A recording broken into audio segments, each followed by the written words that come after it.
আসসালামু আলাইকুম এভরিওয়ান, আশা করি আপনারা সকলে ভালো আছেন। আজকে চায়নাতে একদিন ট্রানজিট ভিসা নেওয়ার পর আজকে দুবাইয়ের উদ্দেশ্যে রওনা দিব। অলরেডি হোটেল চেকিং করে এয়ারপোর্টের উদ্দেশ্যে রওনা দিলাম। চায়নাতে এখনও একটু ঠান্ডা ভাব, এর কারণে খুব ঠান্ডার প্রস্তুতি নিয়ে বের হয়েছি।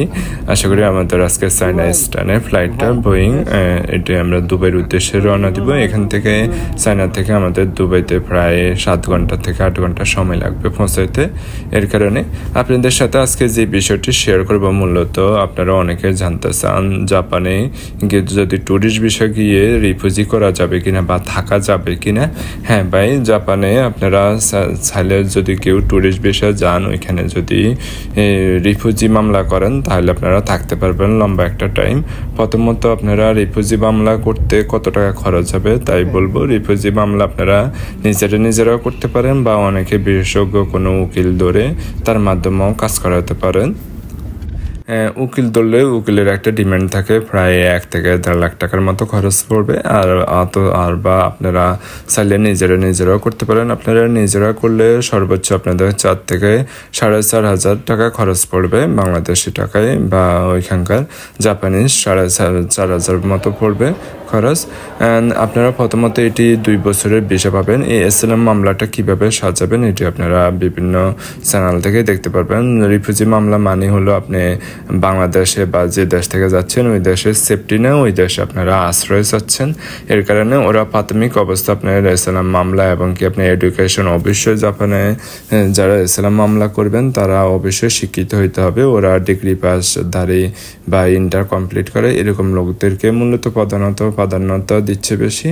আপনাকে প্রথমত ওরা 2 মাসের ভিসা দিয়ে দেবে ইনস্ট্যান্ট, আপনার মামলাগুলি কাগজপত্রগুলি সাজাইয়ে দিলে।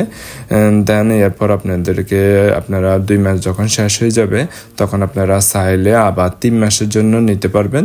ওইটি আপনারা যখন আবার আবেদন করবেন সেকেন্ড টাইম, তখন ওরা আপনাদেরকে একটা সিটির মাধ্যমে জানিয়ে দিবে, তখন যে আপনারা আবার 3 মাসের স্টিকার সিল মেরে দিবে পাসপোর্টে। এভাবে আপনারা চাইলে দেন পরবর্তীতে আবার 6 মাস নিতে পারবেন। এভাবে আপনারা কন্টিনিউ ওইখানে রিফিউজি মামলাটা চালিয়ে নিতে পারবেন। এই রিফিউজি মামলা থাকা অবস্থায় আপনারা কিন্তু ওইখানে কাজ করতে পারবেন না। হয়তো হ্যান্ড ক্যাশে আপনার পরিচিত যদি কেউ থাকে তাদের মাধ্যমে সহযোগিতা নিয়ে আপনি হয়তো কোথায় কাজ করতে পারবেন, বাট ওইখানকার সরকারের রুলস অনুযায়ী আপনার যদি ওয়ার্ক পারমিট না থাকে তাহলে আপনি কাজ করতে পারবেন না। তো অনেকে আছে এখানে হয়তো 3 মাসে বা পরবর্তীতে যে 6 মাস ভিসার মেয়াদ দেয় ওই টাইমটাতে ওরা ওয়ার্ক পারমিট সার্চ করে নেয়, বা আপনি যে কোম্পানির ভিতরে কাজ করবেন ওইখান থেকে যদি আপনি ওয়ার্ক পারমিট কিছু টাকা খরচ করে ওয়ার্ক পারমিট নিতে পারেন তাহলে আপনি পুরোপুরি লিগ্যাল হয়ে যাবেন। তো এই রিফিউজি মামলা থাকাকালীন কিন্তু আপনি বাংলাদেশে আসতে পারবেন না। যদি বাংলাদেশে আসেন তাহলে আপনার এই রিফিউজি কেসটি পুরোটাই বাতিল হয়ে যাবে। কারণ অনেক সময় বাতিল হয়ে যাবে বলতে কি আপনি পরবর্তী যাওয়ালে বা ওইখানে যাওয়ার পর বিভিন্ন জটিলতাতে পড়বেন, যাতে আপনার প্রবলেম ইস্যুগুলি দেখাচ্ছে বাংলাদেশে বিভিন্ন রাজনৈতিক বা বিভিন্ন কারণবশত আপনার জীবননাশক হুমকি। এর কারণে মূলত আপনি ওইখানে রিফিউজি মামলাটা নিচ্ছেন আপনার থাকার যাতে সুবিধার্থে হয়। দেন আপনারা চাইলে অনেকে এইভাবে রিফিউজি মামলা করেও লং টাইম থেকে যাচ্ছে। তো আমি আপনাদের কাছে একটা অনুরোধ করব বা একটা জিনিস রিকোয়েস্ট করে বলবো, আপনারা যারা ট্যুরিস্ট ভিসা যাচ্ছেন বাংলাদেশে পাসপোর্ট নিয়ে, আপনারা কোথায়ও এভাবে যাই রিফিউজি মামলা করে থাকবেন না। কারণ কি এটি আমাদের বাংলাদেশে পাসপোর্ট হোল্ডারদের মানে পরবর্তী ভিসা পাওয়ার ক্ষেত্রে খুব রেশিও খুব খারাপ হয়ে যায়। কারণ ওরা কাউন্টিং করে কোন দেশ থেকে কতজন লোক আসলে আসি এখান থেকে ব্যাক করতেছে না। এর কারণে দেখবেন আমাদের এখন বর্তমান অনেক দেশের ভিসা আমাদেরকে দিচ্ছে না। বাংলাদেশের যাদের ন্যাশনালিটি আছে আমরা অনেক দেশের এখন ভিসা পাচ্ছি না।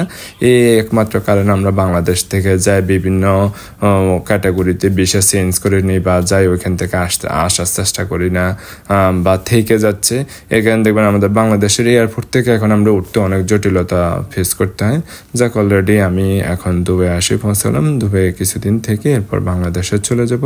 ওকে, আল্লাহ হাফেজ, সকলে ভালো থাকুন।